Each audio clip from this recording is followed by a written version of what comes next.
The views expressed, opinions given, and any communication made between the hosts and guests of What Are You Afraid of Horror and Paranormal Show do not necessarily reflect the views or opinions of ParaX Radio, EMC Network, or all services that play this show.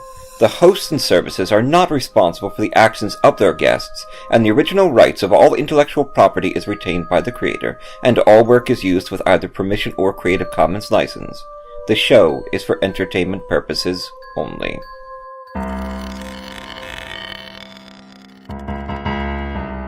I'm horror author T. Fox Dunham.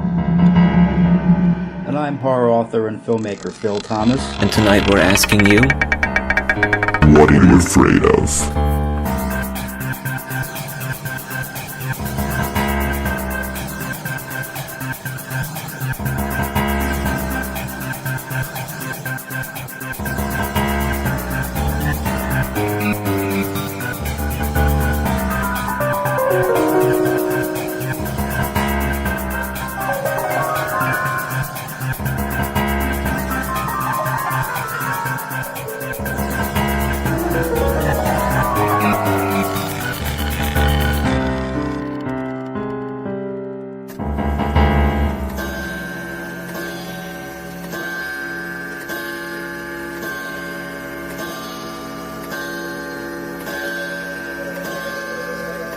Philadelphia's horror home with hosts T. Fox Dunham and Phil Thomas.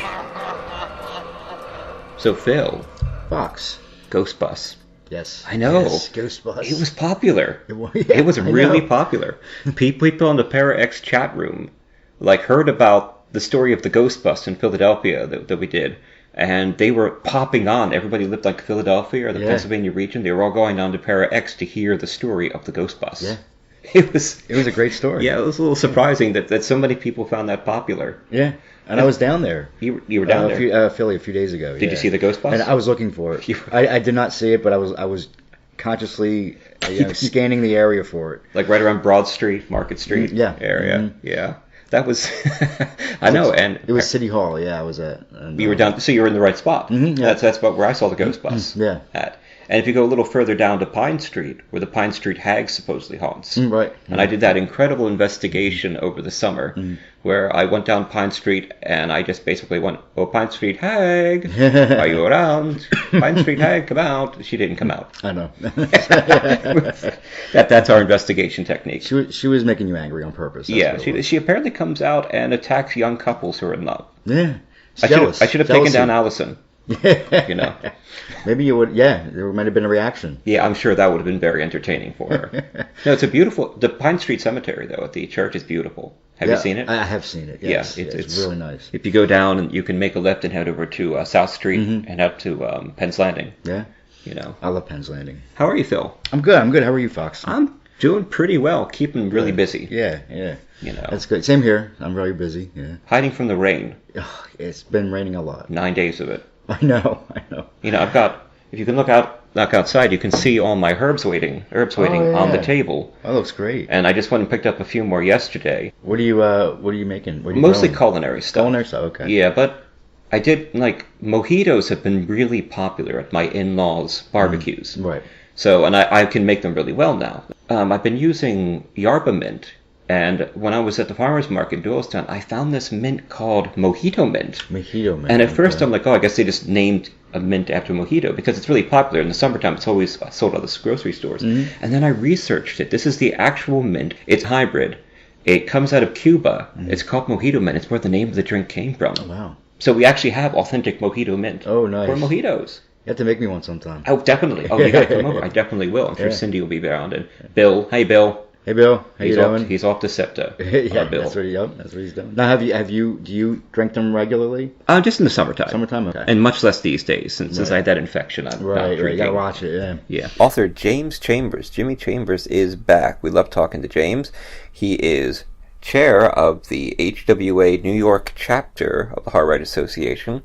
I'll be doing a reading up there on the 15th in Hell's Kitchen. You can find some more information about that at www.whatayouafraidofpodcast.com. That's part of the HWA Summer Reading Series. And James is coming on the show tonight, right in the middle of the interview with Bill Reap. We'll take a pause. We'll talk to James for a few minutes to hear about the summer reading series the HWA puts on in New York City every year. Can't wait to go up for that and hear more about James's work. He's a writer of tales of horror, crime, fantasy, and science fiction. He's the author of The Engines of Sacrifice. It's a collection of Lovecraftian-inspired novellas published in 2011 by Dark Regions Press, which publishes weekly, called Chillingly Evocative. But this is episode 85. Yes. Reaper. And we got a cool guest tonight. He's from Reap Investigations, and their mission is to educate and make the public aware of the paranormal and to help those being affected by researching and investigating possible paranormal activity and the legends of hauntings in northeastern Pennsylvania and surrounding areas. Their primary focus is on private residences and local businesses, but sometimes they'll investigate historically haunted places for fun. I know. Reap Investigations is a member of the Gettysburg Paranormal Association and is a founding member of the Guardians of the Sword. Exciting, yes. And Bill Reap has over 30 years of experience studying and investigating the paranormal. He's had the opportunity to work with many in the paranormal field. Through hands-on work with other investigators and clergy, he has obtained a great deal of knowledge and understanding of the paranormal. He is co-founder of Reap Investigations with his wife, Chris Reap. He has worked extensively with both spiritualists and psychics concerning how their knowledge of calling on the spirits for information. Bill has appeared on TV and has appeared on many talk shows, as well as many other print and news media events.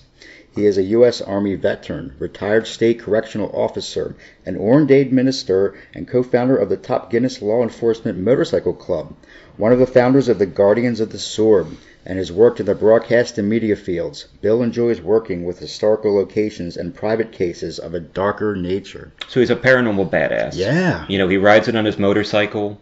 Yeah. You know, with his army training, goes into haunted houses. I love it. And the dead are done. Right. When it comes to Bill Reap. Hi, Bill. How are you? I'm doing great. Thank you for having me on with you guys. It's a pleasure. And one of the reasons we wanted to bring you on is because of the paranormal event coming up at Selma. Oh, yeah, I cannot wait for that event. That is probably Selma Mansion. If you've never been there in Norristown, which is just outside of Philly, it really captures you. It's a very interesting location. It has layers upon layers of history. Not only the history of Pennsylvania, but of the United States as well. Its tentacles, if you may say, are very far-reaching. Wow. Excellent. That's great. You're having a paranormal expo. We're coming. We've got a table rented out. I can't wait for that. You're going to have some paranormal speakers. I know there's a ghost hunt going on to a tour of some sort. And you said you're doing it to save Selma Mansion, to give them a new roof, I heard. Well, that's our plan. They need a new roof. They need some new windows. You know, whatever money we could raise to help them to restore that location is what we're going to do. That's our focus. My wife Chris and I were able to stop there about 2 years back, and we were asked to speak there, but we were committed somewhere else. But we promised we would stop by, and when we got there, we're like, wow, this place is really amazing. Kind of took us on a private tour. And was able to, was explaining some of the things, and we started having some activity, and she was like, no, they never react like this to people so quickly, and I kind of fell in love with the place and helped them out with, ghost hunting day there, did a few events for them to help them raise some money. It's really a phenomenal location, and these, I really, my team and myself, we go looking at these historical locations who, really don't get the funding that they deserve. And if they don't fix them, the cities don't care anymore. They'll just tear them down. Right. That's a shame. And that'll be on June 9th and 10th. Yeah. And June 9th and 10th. And you can check out our website at www.whatayouafraidofpodcast.com for more information. We've got an event listed for that. Yeah, we do. And, so... I'm looking forward to that. Yeah, I am too. It's going to be fun. Yeah, and P.D. Casack. Yeah, she'll be there. Bram Stoker award-winning author Trish will be down with some books. And So, Bill, Reap Investigation is made up of a diverse group. Chris Reap, your wife and owner of the Silver Broomstick Metaphysical Shop and Spiritual Center. Paul Dixon, investigator and tech specialist. Tina Marie Williamson, I know her. That's how we knew about Selma. Investigator. Marcy Toot, case manager. And Fawn Strauch, investigator. How did this group form? Actually, Tina, Paul, and Chris and myself we're part of a group that was assembled about 5 years ago to go in and work on a haunted location that had a pretty dark nature. And we got to work with them, and we stayed in touch with them, and they were really good. And, Chris and I were doing our thing up in the Northeast, and, they're down in New Jersey, a little bit closer to Philly. And, we stayed in touch. We got together. We kept doing some things and together, and the synergy was just there. And that's important when you do paranormal investigations. You need to have that synergy. And, people be able to work together, number one. I am not a, paradrama kind of person. I'm all about the positivity, and I'm all about sharing evidence, which is kind of unheard of in the paranormal today. But there are some people out there, some really good people out there who want to exchange ideas. And how else are we going to learn? And in those exchanges of information, Paul and Tina and Chris and I had become very close. We were actually at one of Paul's events, and he was like, this is just awesome. And I'm like, we should just all just get together and just do this. Sometimes that's how it happens. Just work as a team, and that's how Paul and Tina came on board with us. Now Marcy is like a sister to my wife, and very, very close family friend who had grown up with some paranormal experiences, so was very always interested in the paranormal, and we kind of got her off the couch and into the thick of things. And Marcy is phenomenal. She does our case manager, but she also helps me on research. Marcy's background is archaeology. Okay. So she is a digger.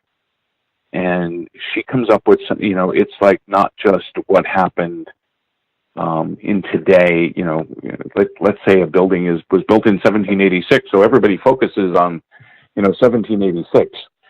She'll go as far back as she could find information from predating that to the present. And because when you look at different locations, I mean, there's so many, and I like to say layers to properties, layer to hauntings, layers to facilities, that, it crosses many, many time spans. So, Bill, why did you start investigating the paranormal in the first place? Was there any events in your past that motivated you? Well, when I was in high school, a few years back, over 30 years ago, there was a very well-known haunting in my area, and one of my closest friends in school actually lived next door to it. So we were kind of hanging out there. Ed and Lorraine Warren were there. Oh, wow. And we were very interested in what was going on there.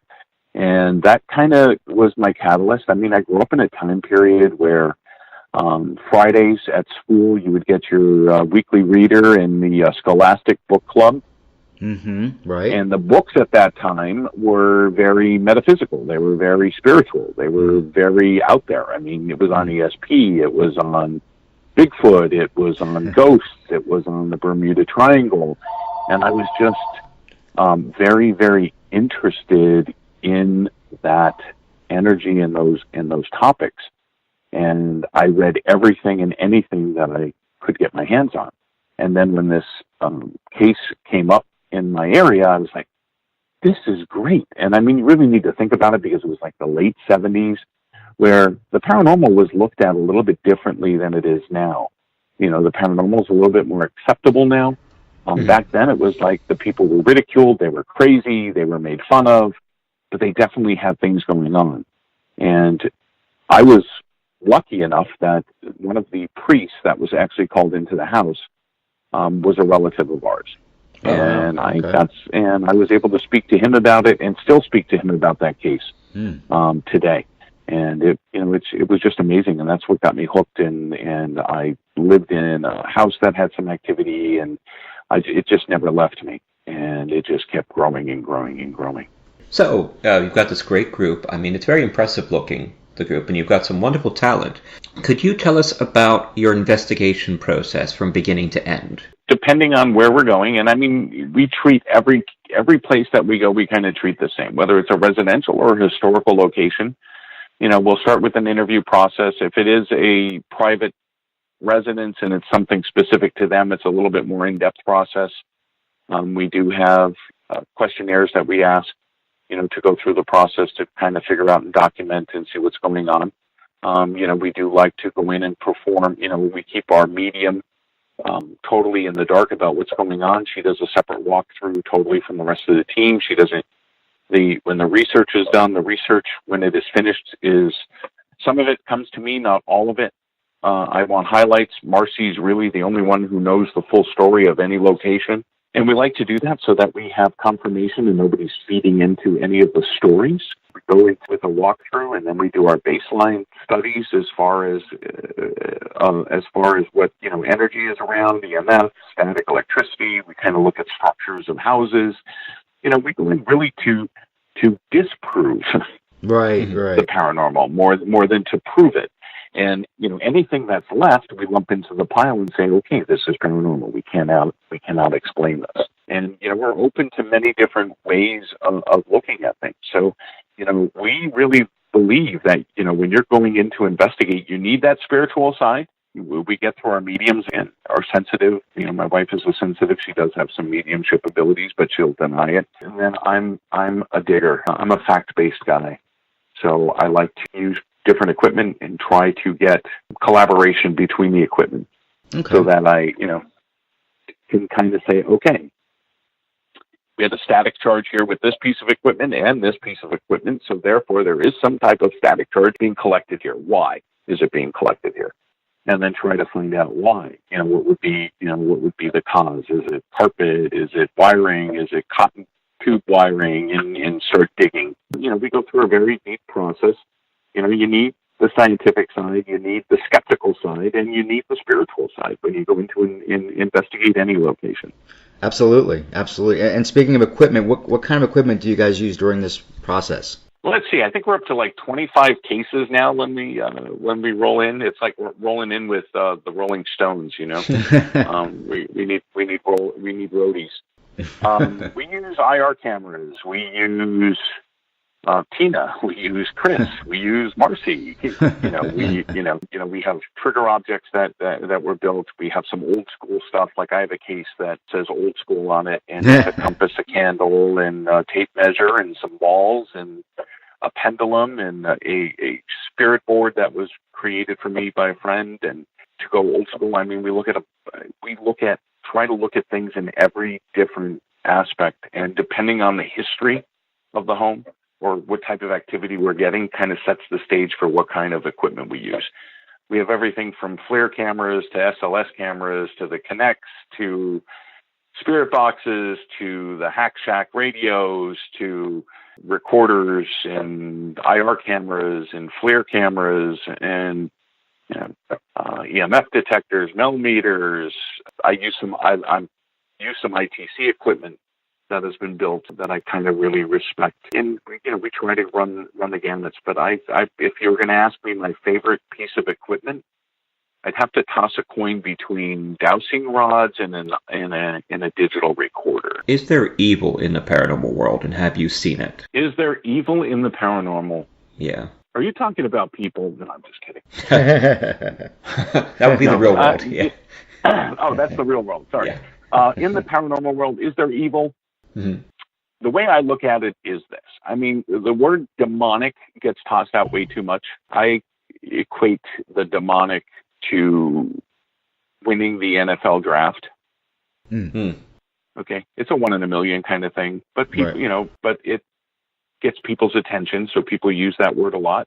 Okay. My theory is if you were an asshole in life, you're going to be an asshole in death. Right. I actually have that down here.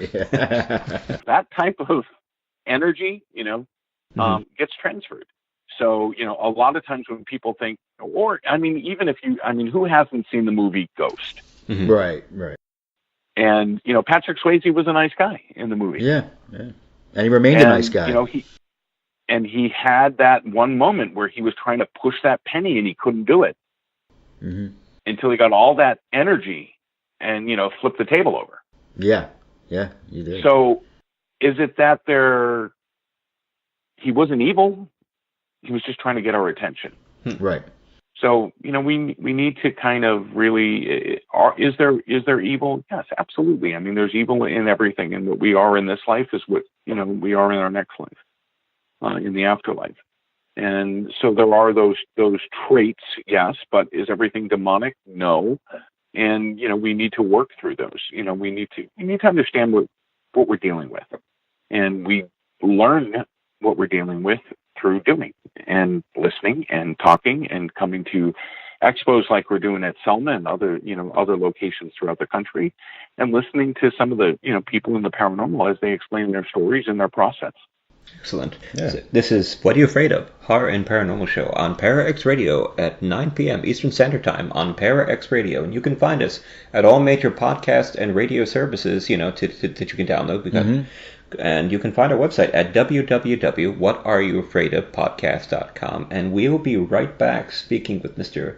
Bill Reed.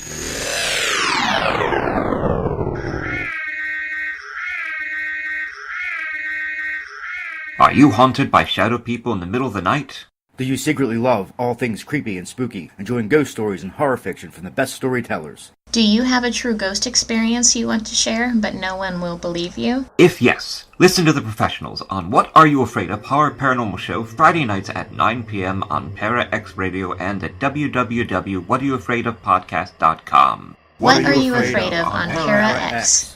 Our creepy and demented hosts are on call to provide you with all your spooky needs with true ghost stories, interviews, indie music, and new horror fiction. We are ready to scare you. Para-X. Hey everybody, it's Bill Reed. Do not miss the Paranormal Expo, June 9th and 10th at the Selma Mansion in Norristown, Pennsylvania. The speakers and special guest is immense. You have the Reap Investigations team, Lori Johnson, Rachel Rodbell, Phil and Julia Saragusa, Melissa Leeper, Lorna Reynolds, John Sable, Jack Kenna, Bob Christopher, Rochelle Davis, Sharon Lentz, Daniel Clace, Cindy Sauer, Ronald Murphy, Tina Marie Ronan, Frank Sinelli, Rick Fisher, Christopher DeCesare, just to name a few. You don't want to miss it. Doors open 9 a.m. on Saturday. There'll be an investigation that night, so you don't want to miss the Paranormal Expo at 1301 West Erie Street, Norristown, PA. Explore the darkness. Find out what goes bump in the night. Did you hear that? Did you see that? What's that bright light in the sky? Oh, we so need to investigate. Calling all witches and sensitives. Explore the paranormal. With host Shauna and Vicky from Geeks Paranormal. Wednesdays at 9 Eastern. 8 Central. Let's explore. On ParaXRadio.com.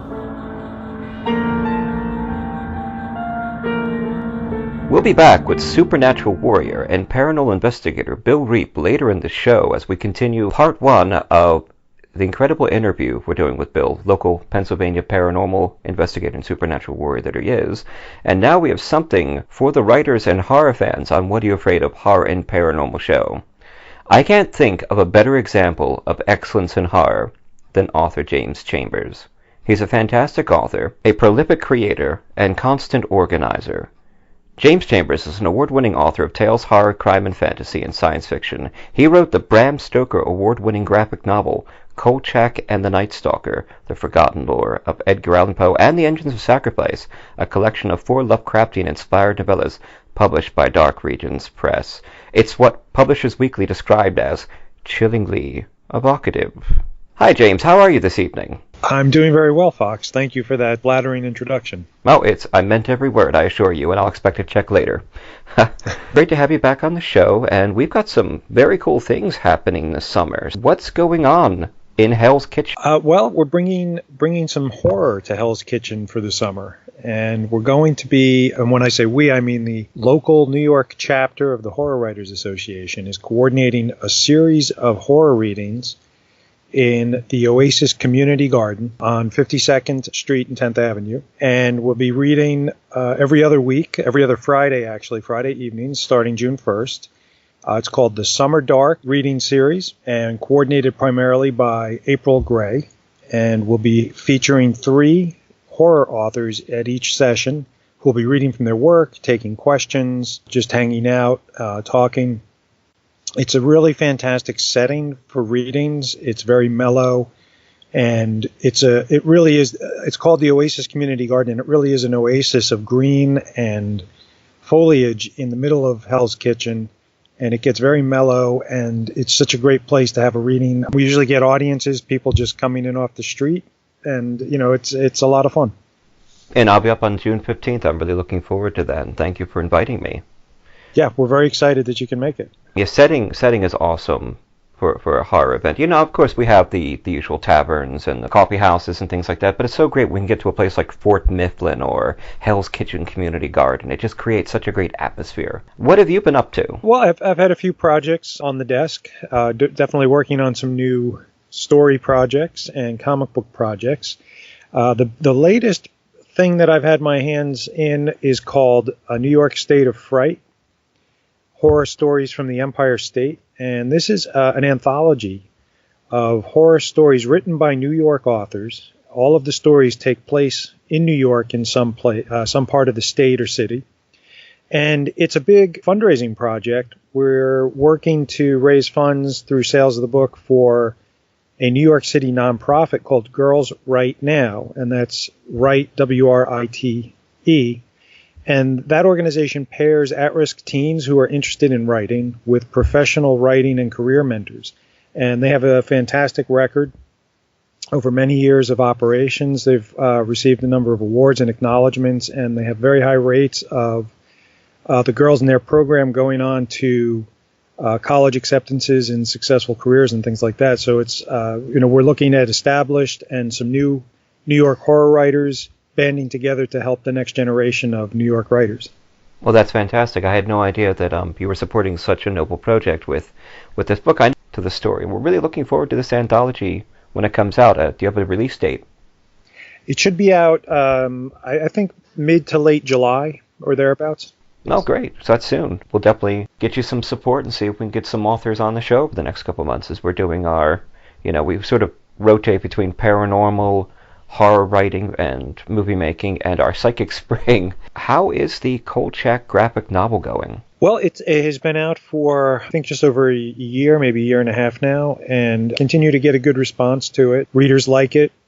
Kolchak fans like it, so I'm very happy with that. And I'm hoping in the not too distant future to have some Kolchak news to share, but we're not quite there yet. That's what I was going to ask. I've got a lot of older friends who grew up on The Twilight Zone and shows like Tales from the Dark Side, all the old classic dark horror series that were out. And when I told friends about Kolchak, they definitely looked you up and bought copies of the book because they're great fans and they're just so happy to see the story continuing. So a couple writing questions for you. I know you got your finger on the pulse of the industry. So how do you feel, and I know this is happening a lot now, it seems the model for a lot of indie publishers now is going through crowdfunding. They start a project, often a publisher, and then they pick a crowdfunding source, and they say, we're going to pay the authors so much money if we can raise it. And then they go ahead, collect the manuscripts, create their TOC, and then try to raise the money. And I seem to be seeing it more and more, and half the time, a lot of these projects fall apart. How do you feel about this? I think it's an interesting model to use for publishing. I think there's a right way to do it and a wrong way to do it, or a not so great way to do it. And I think if writers are being commissioned or asked to do work, and they're doing work, and they're putting their effort and time into writing stories that are submitted to make the lineup for a book, and then it goes out to a crowdfunding platform and it fails, and then those writers don't get paid for their work, I think that's not a good thing. I don't think that's the way it should be done, and I think publishers have to be able to find a place to use the crowdfunding model within a better framework that doesn't put all the risk on to the writers. I have no problem with publishers who are established looking to do special projects using Kickstarter or Indiegogo. I think if they're using it as a vehicle to take pre-orders in a sense, they have already lined up a project, they've paid or guaranteed payment to their authors one way or the other, regardless of how the crowdfunding goes. And then they want to go out to a Kickstarter as a way to raise money by essentially pre-selling the book and offering some cool extras and things like that. I think that's a more positive way to do it. My health has come back pretty strong after going down to pen, and I'm feeling better than I have in years, and my productivity has just tripled in the last few weeks, and so I've returned to the actual studying of the elements of writing, and what I've been focused on is studying conflict, pacing, theme, premise, and arc. And of course you have the basics, character, setting, conflict, action, all the basic elements. In your writing, as you craft, what do you think is the most important element of fiction writing? That's a tough question. Before I answer it, though, by the way, I just want to say I'm very happy to hear that you're feeling so well these days. Thank you. That's great news. It is cool. And that you're going to be more productive, because I do enjoy reading your work. I guess, for me, I think everything, and this probably comes to some extent from the fact that I write a lot of short fiction, but I think everything comes from character. And I think that's where the heart of a story lies for me, is if you know who your characters are and you understand your characters and you're able to kind of breathe life into them and then give them some breathing room to be who they are in the story, and you're willing to sort of follow them rather than try to shoehorn things into a particular direction, I think that's where you can get some really fantastic writing. So you start with character when you're writing. Oh, that's great. And so from character you can create things like arc and plot and start from there. Well, that's great. It's been great talking to you, Mr. Chambers. And can you tell us a little more about that event again? It's called the Summer Dark Reading Series, sponsored by the New York chapter of the Horror Writers Association. And it will be taking place Friday evenings, every other Friday evening from June 1st through the end of July at the Oasis Community Garden in Hell's Kitchen, 52nd Street and 10th Avenue. Starts at 6 p.m. Tomorrow will be Mark Abbott, April Gray, and Shari D. Lamar. June 15th, I'm happy to say T. Fox Dunham will be there, along with Teal James Glenn and Carol Geisander. June 29th, it's Alp Beck, Tom Conair, and Stephen Van Patten. July 13th, it's Edward Picardillo, myself, and Eric T. Johnson. And July 27th, Oliver Bayer, V. Peter Collins, and Amy Greck. And we're on Facebook if you want. You can find us. Look up the Summer Dark Reading Series for more information. That's quite the lineup. And you can find more information at the show's website at www.whatareyoufraidofpodcast.com, where we'll have links and event information if you want to head over to Hell's Kitchen, put on your best Daredevil suit, and go and fight some crime, and then go and listen to some great horror from the Summer Dark series. And you are James Chambers. You can be found at www.jameschambersonline.com for more of his books. Thank you, Fox. It's been a fun time. And we look forward to seeing you in New York. What are you afraid of? Hi, I'm Tim Wagner, Bram Stoker award-winning author. Hashtag Grave Girls. This is Katrina Weidman of Destination America's Paranormal Lockdown. This is Jim Chambers. I'm the author of The Engines of Sacrifice. This is Jasper Barr, award-winning author of The Final Cut. And you're listening to What Are You Afraid of? What Are You Afraid of? To What Are You Afraid of? What are you afraid of? Love it. Fantoxic, please. Fantoxic. Hi, this is Tim from Comic Zen. We're located at 301A West Main Street in Lansdale, right near the intersection with Susquehanna Avenue. We have new comics, old comics, graphic novels, including comics made just for kids, action figures, statues, comic supplies, board games, card games, and much more. We have a special order service for both comics and games, and we have a comic subscription service so you don't miss your monthly issues. So come to Comic Zen. Just don't upset the samurai ghost who haunts the store. And guess what, kiddies? Foxy and Philly will be recording live from Comic Zen in Lansdale every first Friday of the month.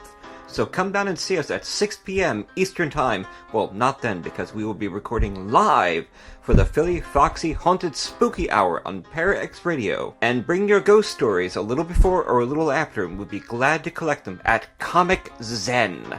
First Fridays at Comic Zen. Comic Zen in Lansdale, PA. In the future, roving bands of comic book podcasts will savage the wasteland, once known as the Internet. One podcast, the Grawlix Podcast, may not be the biggest, may not be the funniest, may not be the most well-spoken. Wait, what was my point again? Oh yes, the Grawlix Podcast. Listen to it at grawlixpodcast.com. That's GRAWLIX podcast.com. The worms crawl in, the worms crawl out. They crawl all over your dirty snout, your chest. My name is David Walton. I am a vocal performer for What Are You Afraid Of? Horror and Paranormal show. And I have carried the burden of a terrible secret. I am actually what is offensively called a ghost. For years now I have concealed my ectoplasmic existence from my friends and family, in fear of a common prejudice against ghosts, or what we like to call the disembodied. I have existed frightened of being discovered, unable to do physical acts that the embodied take for granted, such as walking a squirrel, or drinking a glass of vitamin E milk fresh squeezed from a whale. I grew depressed and even considered acts of self-harm or reincarnation, which is suicide for the disembodied.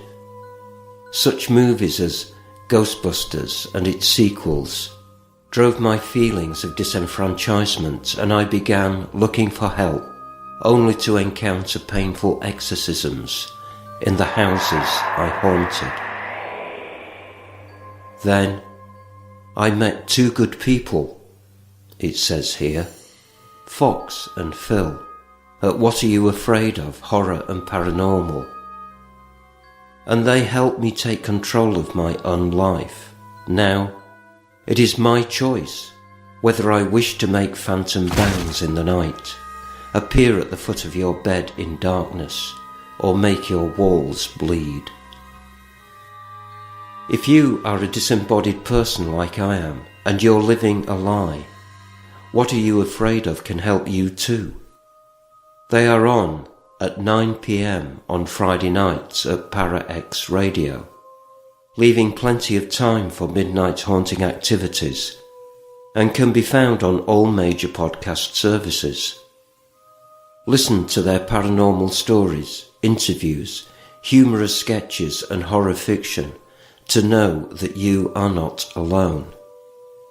And if you are a member of the embodied, don't forget, you are only a single heart attack or tumour away from becoming one of us. This is David Walton. See you on the other side. Or as I call it, this side. And we're back. You are. We're back. So Bill, let's say someone calls you and tells you that they've experienced a haunting. It's frightening them and may intend harm. So what advice do you give to them?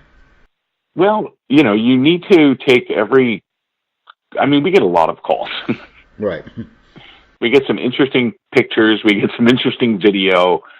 But when someone calls you, you want to sit down, you want to talk to them. First of all, everyone starts with the same line. You're going to think I'm crazy, but. Right.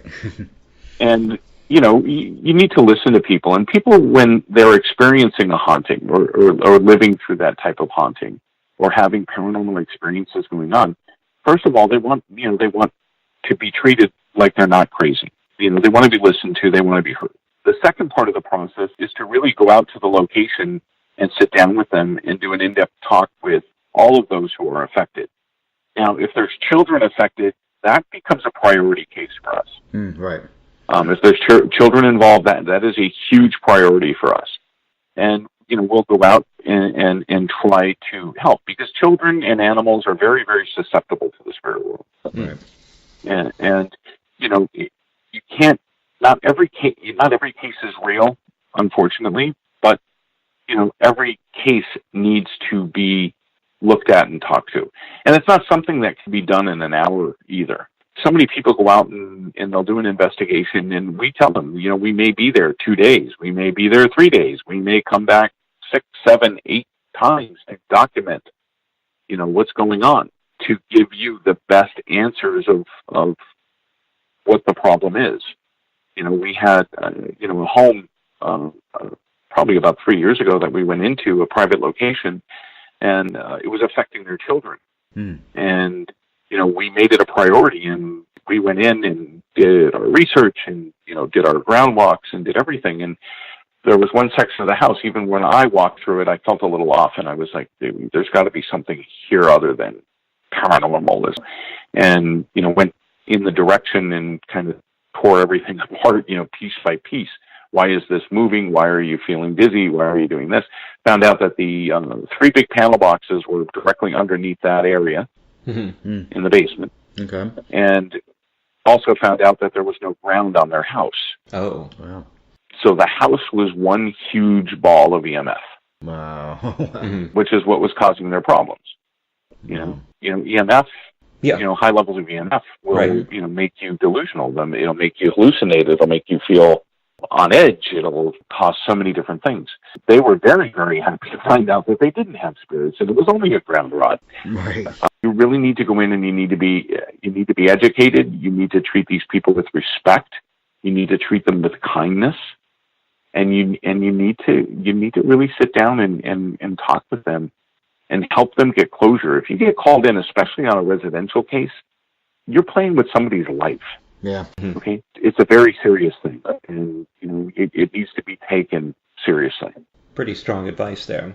Thanks for talking about that. So your description says lead exorcist investigator. What does that mean exactly? And have you ever been involved in an exorcism? Yes, I have been witness to an exorcism. I've not been involved. I am not Catholic, and that is a Catholic rite. But I have done some research for several groups throughout the country who get involved into the East Coast, and they'll contact me to go in and kind of look for different telltale signs of whether it's demonic oppression, possession, to be able to discern between the two.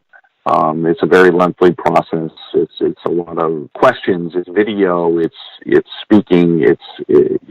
But we go in to try to prove or disprove, because even when you look at true demonic possession or oppression, it can mimic other things as well. It's a time in kind of thing where you need to have that network, and that's one thing that we're very fortunate to have, is we speak to so many different religious faiths and set up our little contacts so that we can ask questions and try to broaden our spectrum to help people. Because not everything, if I was, it's the old vampire adage. If you see a vampire, you show him a cross and he's going to run away. Happens to me. But now think about it. If that vampire isn't Catholic or Christian, the cross means nothing to him. Yeah, that's true. And you need to look at things that just because the homeowners may be of a specific faith does not mean that the entity is of the same faith. Excellent. I can see that. Yeah, I can definitely see that.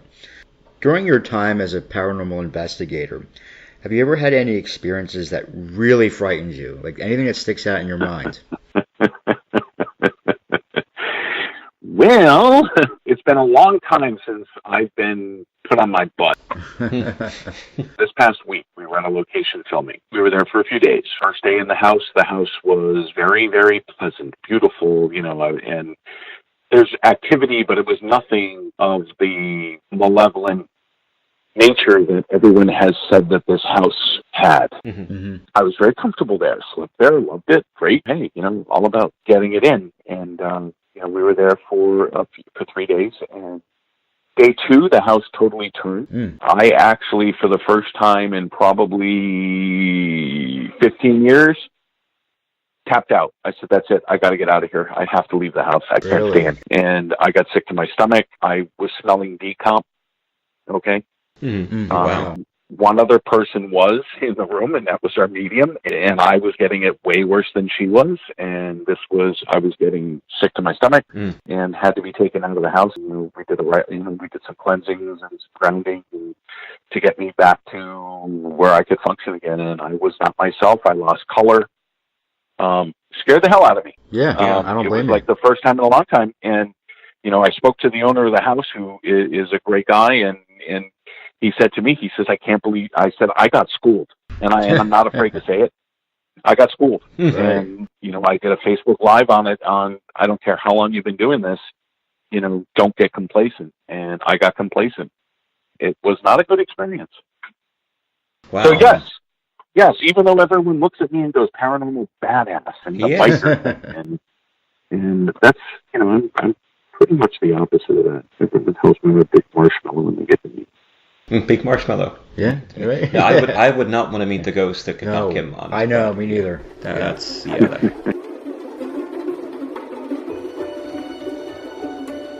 Caliburn Press, LLC is a Madison, Wisconsin-based publishing company owned and operated by Alan Ledden.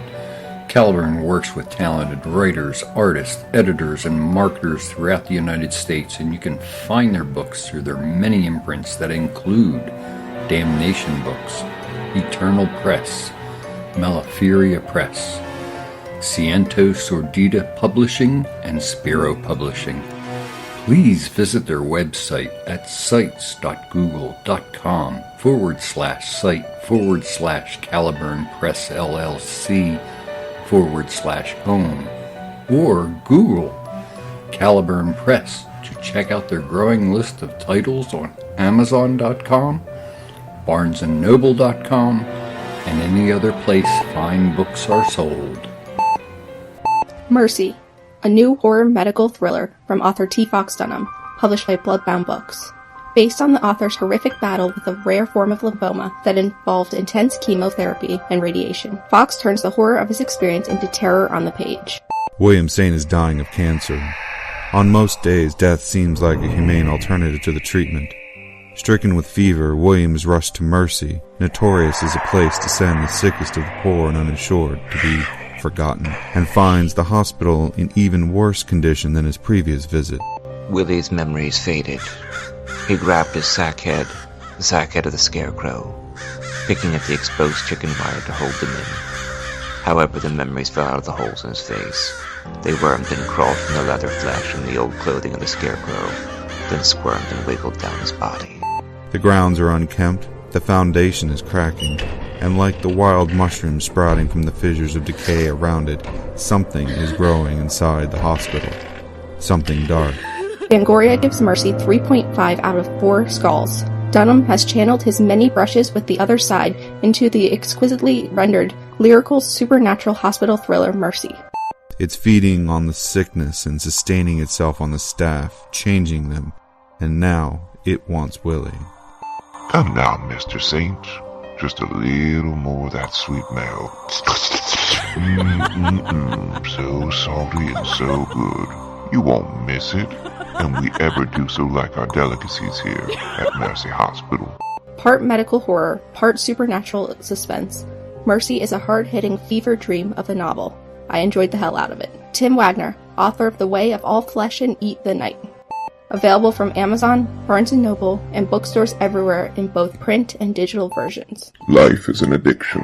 Let go. Let it all burn.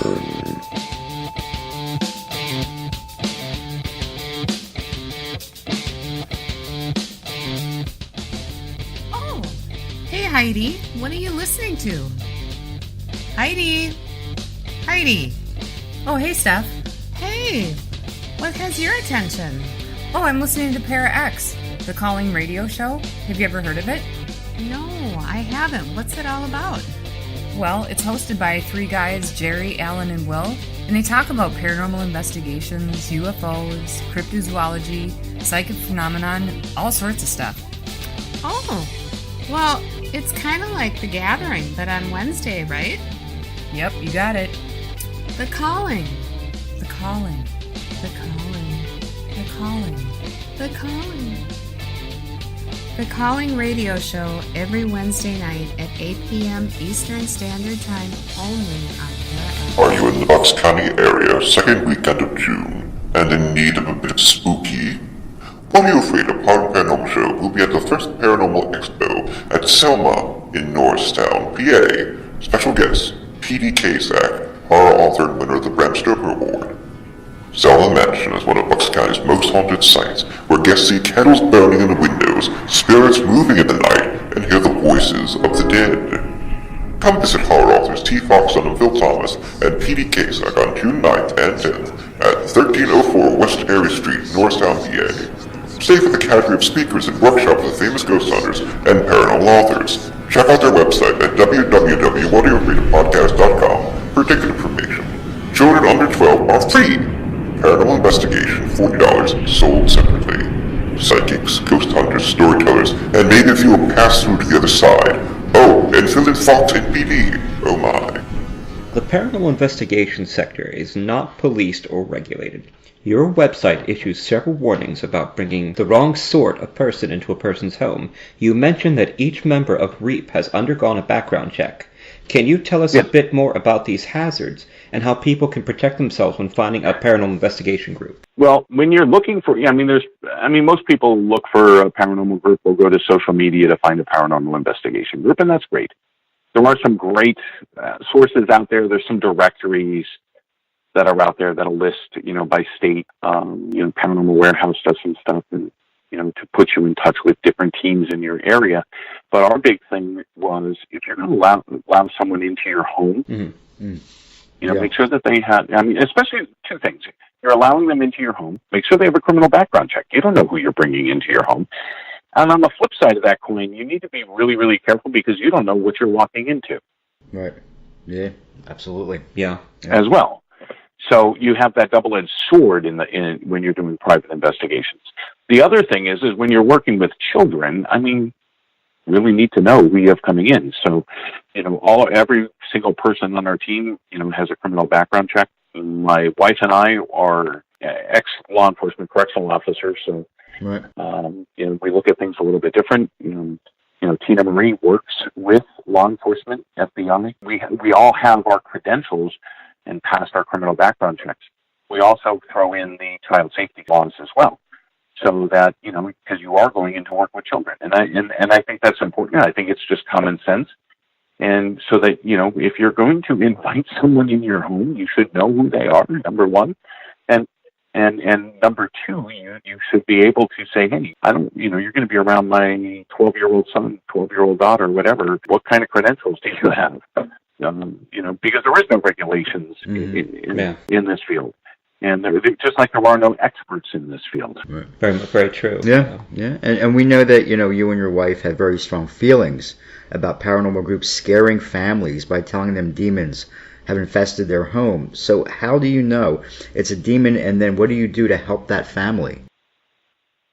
Well, like I said, it's to determine whether it's demonic or not is a very, very long process, and 99.9% of the time it is not a demon. So it's, our big thing is people are so quick to throw out that D word. It's a very prevalent word in the paranormal industry today. People watch paranormal TV shows and they're entertainment, okay? You got, absolutely. So there are things that are said that are to sensationalize, what it is. If you said, oh, look at that, that's Uncle Jimmy. He was a goof when what a badass he was, blah, blah, blah, blah, blah. He never had a good thing to say. Nobody cares about Uncle Jimmy. But now take Uncle Jimmy. Uncle Jimmy's now a demon. Oh. Well, he didn't know. It's a demon. Uncle Jimmy. Poor Uncle Jimmy. So that was part 1 of our episode with Bill Reap. Just a great interview, and part 2 will be on next week. On episode 86, we'll hear more about his ghost hunting activities. And we will be over at the Selma Paranormal Expo with him on June 9th and 10th. That's going to be incredible. Looking forward to that one.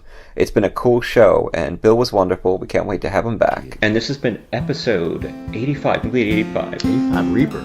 Reaper. Yeah, Reaper. Well, I'm T. Fox Dunham. And I'm Phil Thomas.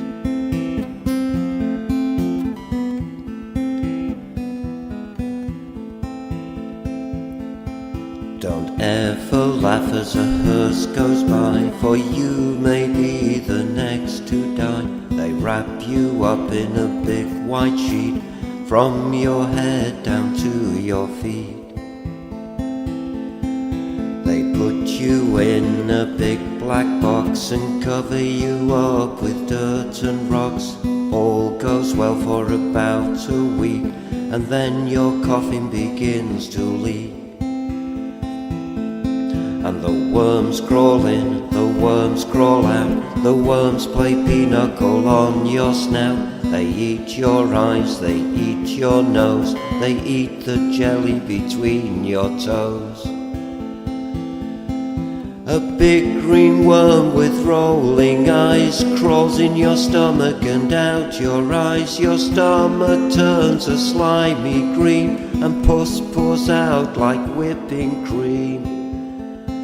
You spread it on a slice of bread, and that's what you eat when you're dead. And the worms crawl out and the worms crawl in, the worms that crawl in are lean and thin. The ones that crawl out and fat and stout, your eyes fall in and your hair falls out. Your brain comes tumbling down your snout, and the worms crawl in, the worms crawl out. They crawl all over your dirty snout. Your chest caves in and your eyes pop out. Your brain turns to sauerkraut. They invite their friends and their friends too. They all come down to chew on you, and this is what it is to die. I hope you had a nice goodbye. Did you ever think as a hearse goes by that you might be the next to die? Your eyes fall out, your teeth decay, and that is the end of a perfect day.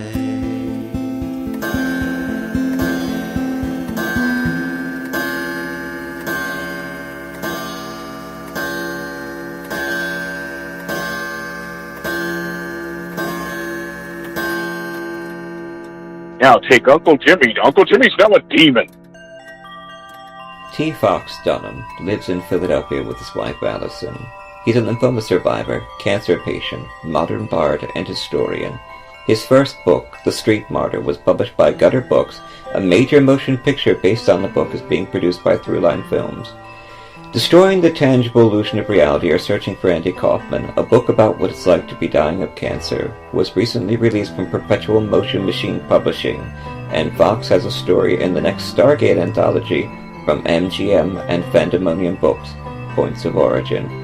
Fox is an active member of the Horror Writers Association, and he's had published hundreds of short stories and articles. His motto is Wrecking Civilization, one story at a time. Phil Thomas is an author and screenwriter from the suburbs of Philadelphia.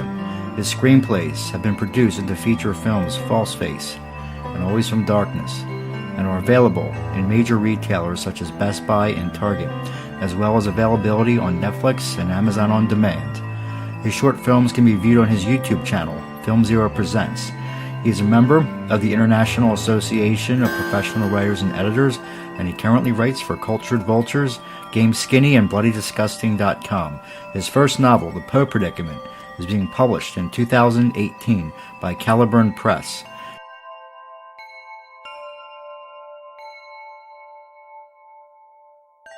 The views expressed and the opinions given by the individual host and their guests do not necessarily reflect those of Para X, its affiliates, or its sponsors.